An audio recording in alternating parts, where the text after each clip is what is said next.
You did not stop. You stopped questioning. And from that moment, everything began to flow without resistance. Not because it was right, because it was familiar.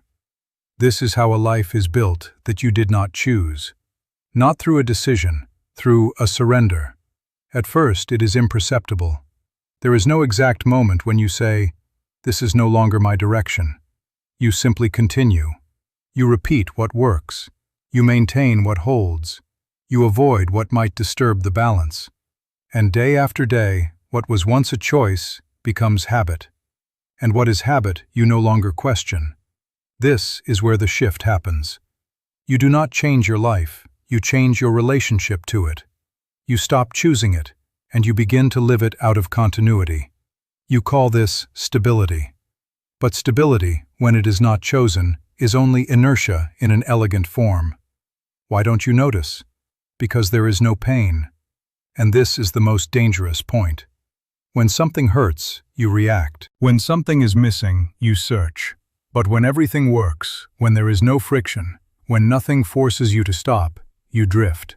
And in drifting, you lose something without realizing it.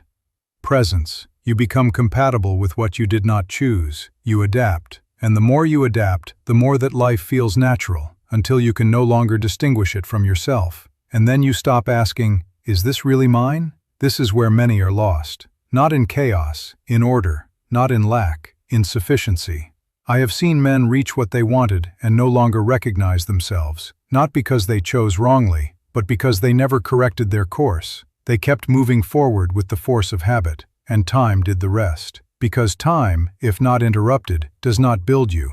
It consumes you. It carries you forward even when you are no longer present, and you call this life. But it is not life, it is duration. So do not rush to ask what to change. Do not look for escape, because even escape can become another habit. Stop and look, not at what you could do, at what you are already doing. Ask yourself, how long has it been since I questioned what I live? How long since I interrupted a gesture, a direction, a habit, to ask if it is still mine? This is the threshold, not between two lives, but between two ways of living one. Before, you go on. After, you choose. You do not need to change everything. You need to create distance, because the moment you see, you cannot return to before.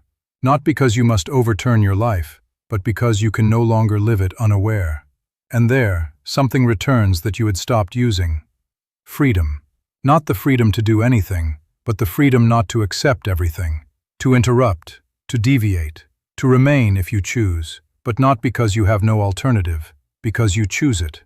And then, yes, even the same life can become different.